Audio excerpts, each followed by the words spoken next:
Parents of children who struggle with anxiety, this one's for you. What is anxiety? What causes it? Did we cause it? Can we fix it? Is it treatable? Are we making it worse? Should they be on meds? Should they be off meds? Am I doing the right thing? That's the question we ask with every scenario with our children. Teachers, how can you help? Right? Teenagers, how can you get through this? How do you know if what you're dealing with is actually anxiety? Well, I say this every time I talk about a diagnostic issue. It's a spectrum. Everybody has anxiety. The question is, does it impair your life? Is it stopping you from doing what you want to do on a daily basis? So we'll talk about the different types of anxiety, but I also want to talk to the parents about how to guide your child through that experience at any age. We're just going to use general concepts here, and I'll give some examples too. So the first step is to figure out, is your child dealing with a phobia?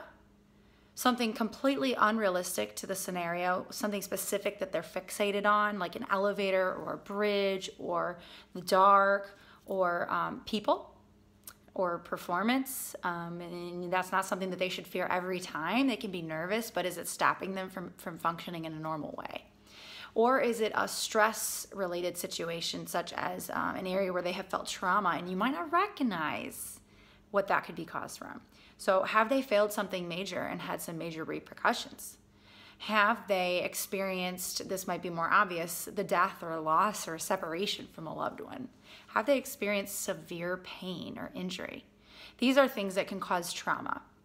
So when somebody's experienced trauma, then they might be easily stressed around that type of stimulus, right? So the similar noises or ideas or words that remind them of that scenario can bring back that stress level. Another one would be panic. Panic disorder is where we find ourselves, our body sort of goes into straight fight or flight state. The heart rate, the tingly fingers, the frequent urination, the need to go to the bathroom, upset stomach, sweating, dizzy, headaches, muscle tension, there's lots more, vomiting. Those types of things can happen for somebody when they are approaching a situation that they absolutely fear, and we can call that panic. Does your child suffer from the what if thinking, the catastrophic excessive worry that can apply to lots of areas, and generally it does. So what if that person never comes back? What if somebody's mad at me if I say this? What if I tell the teacher what I really need from them? What if I take that test and I fail when there's evidence that you are ready for the test? So that's excessive worry. What else? What else? OCD is obsessive compulsive behavior, when you find yourself sort of like you know that it's unrealistic and that it's not really going to make the situation better. Triple locking the door is not any better than double locking the door or double checking the door. But if you find that somebody can't pull back from that, then they might have some sort of obsessive compulsive anxiety. So that's just like a quick bit on how anxiety disorders work. But you can look at it more in terms of today's language. Fear is on a spectrum, and it's a natural emotion that we're supposed to have. We don't want to suppress it. We want to acknowledge it. We want to honor it. And so the last thing you want to do is tell your kid everything's going to be fine just like that. You want to give them the skills to assess the risk themselves. So some questions that you can ask. First, you want to start off by saying, you're feeling scared. If they say they're feeling scared. Or, I see your stomach hurts. I see that you don't want to go. I see that you're nervous about this test coming up, or this date that you have, or this performance that you have to have this afternoon. I see that you can't get yourself to go to that next step, whatever it is. I see that you can't fall asleep when the lights are off and that you need to have them on.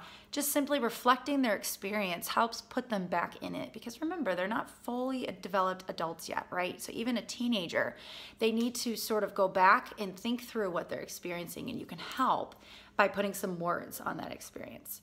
So once you've reflected it, then the next thing you want to do is figure out what is triggering it for them, and what is the worst case scenario that they're fearing. Ask them. If it's a 5-year-old and they don't want to go back to class, ask them, what's wrong? Oh, you don't want to go back to class. Okay, what will happen? Oh, Jenny's going to push you over again. Okay, and then what's going to happen? That would be sad. Oh, Jenny pushes you over and then others laugh at you. And then what? Then you feel stupid. Yeah, I would too. I understand that. So you're reflecting and you're exploring. And a teenager, when they're talking about a football game they have this afternoon, and they used to perform fine, no, they're not feeling nervous at all, and then all of a sudden they lock up when they get on the field and they can't get themselves to function normally for their own level of performance, then you might say, okay, then what happens? You're out on the field, and then what? Then your feet don't move. Then you stop and you can't go forward. Then your mind starts to race and you get distracted, and then oh, okay. Then you get kind of disoriented and you forget where you are. This could be panic, right? Could be performance anxiety, but it's fear. So get to the bottom of the fear. What is the worst case scenario? Well, I mess it all up and we lose the game and I get kicked off the team and no one likes me and I'm alone. That's a real fear we can deal with, being alone, failing, being alone. That's not the same as I'm afraid to step onto the football field. What about this child is procrastinating over and over, they're procrastinating studying, and that's not normal behavior.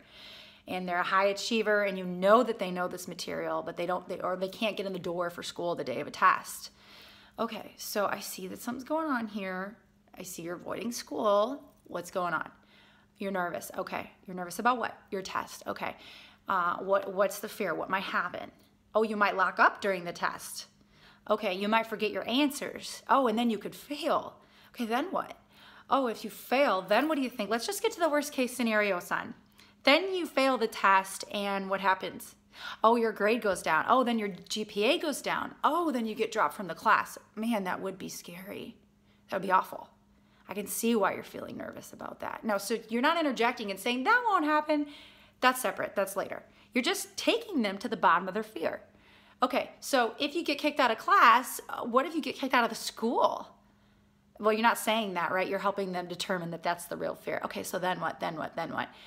I might get kicked out of the school. I might not get into college. My GPA could go down and I can't get into college. Then I can't get a job. Well, then what? If you don't get a job, then what happens? Just be very curious and inquisitive. Let them draw the conclusions of what's really happening in the subconscious. So, okay. Now you're on the streets without a job and you can't have relationships with people and you're just totally stuck and you're a failure and your family rejects you. Let's just pretend that they took it that far. Teens will go there with you. And again, you're not coming up with these things for them. You never want to come up with the scenarios for them. Then you say, okay, so this isn't really about going to school today, is it? This is about being rejected by your family. Not performing enough, which sometimes is overtly spoken to the children. Other times they've made up this idea on their own and it's completely way off. Not your job to tell them that, but it's just something to know in your head that they interpret what they interpret, and that might not have anything to do with the actual message being sent to them. But that's the reality that they're functioning on. So what you've just done, just by asking questions and reflecting, is you've pulled up the fear of what it is. It's really fun with little kids because they know exactly what it's going to lead to. So once you do that, you say, wow, I can see why you don't want to turn off the lights. If that could happen and you feel like your family could be hurt, if somebody were to come into those doors when you turn off the lights, I could see why you're afraid to turn off the lights. That makes a lot of sense. Then you say, okay, let's figure out the probability of this. How many times have you feared turning off the lights? How many times did you think, when's the last time you were afraid to turn off the lights? Okay. And did anything happen when you did? No. Okay. So I wonder if today is going to be like that day, right? So you want to kind of lead them to the thinking skills of probability and evidence. Is there a history that walking into a test when you're not sure how you did will put you on the street? No. Is that a direct correlation? No. So again, you're not telling them that. You want them to draw that conclusion. So your language is very inquisitive and you're just getting in the mind with them. So once you've done that, you want to go to the final step, which is to cope or to problem solve. You're assessing risk here. Now you know the worst case scenario. Is it a risk that I'm worth taking? If you didn't study for that test and you just really can't handle the, let's say, consequences of bombing this test and you're in college, you might decide just not to go and to ask for an incomplete or to ask to retake it. The truth is, it is their choice. So you want them to have that skill when they get there, but it's not avoiding. So when you get to the bottom of it and you find out that all is well and you can handle this, they'll do it. And they'll talk about, okay, so if somebody is mean to me at school, how will I handle it? Or if I confront my girlfriend and she decides she wants to reject me, it's probably not likely. How many times have I confronted someone and they didn't reject me? But if it did, this is how I would cope. Usually they have an answer for that. What would you do if she broke up with you? And it'd be hard and it'd be sad, but they're fearing it anyway. And avoiding this confrontation is not really giving them the connection that they want. So you want to really address, what's the risk? Is it realistic? And are you going to take it or not? And then let them choose.